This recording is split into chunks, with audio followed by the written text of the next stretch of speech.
જય નાગદેવતા। તો ચાલો આપણે આજે નાગપંચમી વ્રત નિમિત્તે નાગદેવતાની વાર્તા કરીએ। તો સૌથી પહેલાં એક શેઠિયો હતો અને તેને 7 દીકરા હતા। 7 દીકરાઓના સારી રીતે લગ્ન થઈ ગયેલા હતા। તેમાં જે સૌથી નાનો દીકરો હતો તેની વહુ ખૂબ જ સંસ્કારી અને ખૂબ જ કામ કરે એવી હતી। એક દિવસ એ લોકો 7 વહુ પીળી માટી લેવા માટે બહાર નીકળી પડી। તો પીળી માટી લેવા માટે ગયા ત્યારે મોટી વહુ પીળી માટી ખોદતી હતી તો ત્યાંથી નાગદેવતા નીકળ્યા।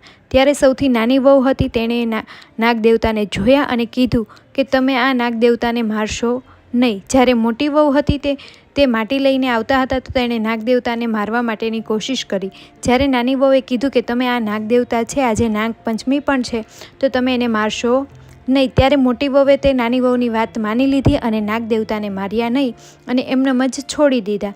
ત્યારે નાગદેવતા 7 વહુને જોતા રહ્યા। તેમાં નાની વહુ જે હતી તે ખૂબ જ સંસ્કારી અને ખૂબ જ ગુણવાન હતી। નાની વહુએ નાગદેવતાને કીધું કે હું હમણાં આ માટી ઘરે મૂકીને પાછી તમને મળવા માટે આવું છું, તમે અહીંયા રહેજો, અહીંયાથી કશે જતા નહીં। જ્યારે નાની વહુ ઘરે પહોંચી તો ઘરના કામકાજમાં એ ભૂલી ગઈ અને બીજો દિવસ સવાર પડી ગઈ।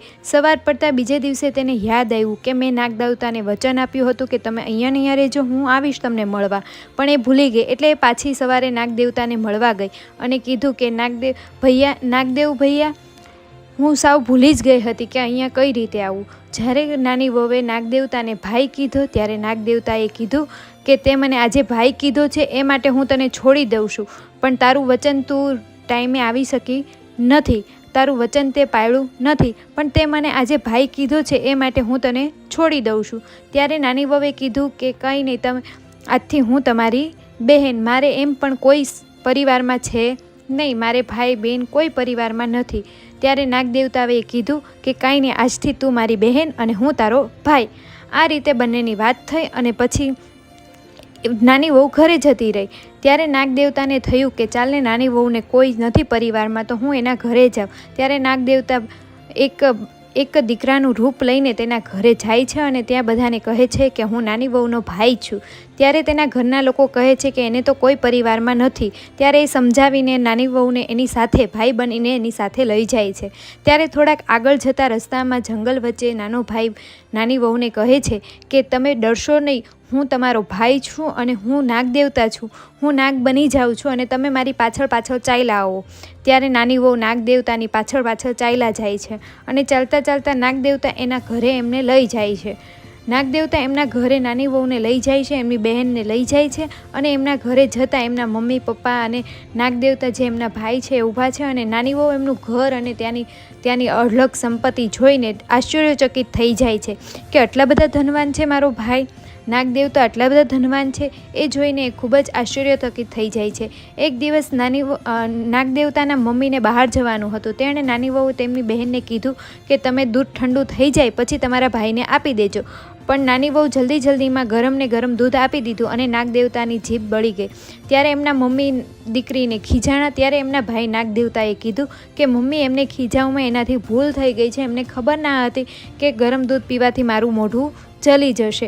આ રીતે એમના મમ્મીને સમજાવે છે અને બહેનની તરફદારી કરે છે અને પછી એમ કહે છે કે ચાલો હવે બેનને એના ઘરે મૂકીને આવું। ત્યારે એમનો ભાઈ અને એમના પિતા બંને એમની બહેનને બહુ જ ધન સંપત્તિ આપે છે અને ઝવેરાત પણ આપે છે। એ લઈને એ નાની વહુ એમના ઘરે એના પરિવાર સાસરેમાં પહોંચી। ત્યારે એની જેઠાણી એ જોઈને આશ્ચર્યચકિત થઈ ગઈ કે ઓહો, તારો ભાઈ તો આટલો બધો ધનવાન છે, તને આટલી બધી ઝવેરાત, સોનું, ચાંદી આપ્યું છે તો તારા ભાઈને કહે ને કે તને બધું જ સોનાનું કરી આપે।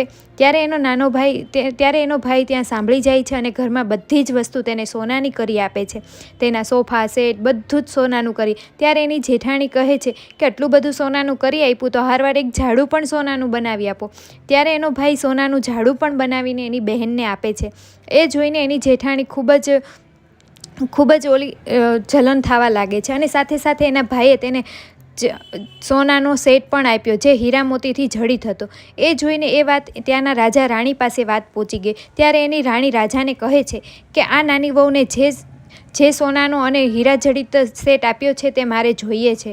ત્યારે ત્યાંનો સેવક ત્યાં ગયો અને નાની વહુ પાસેથી એનો સોના જડિત હીરાવાળો સેટ લઈને રાણી પાસે આવ્યો।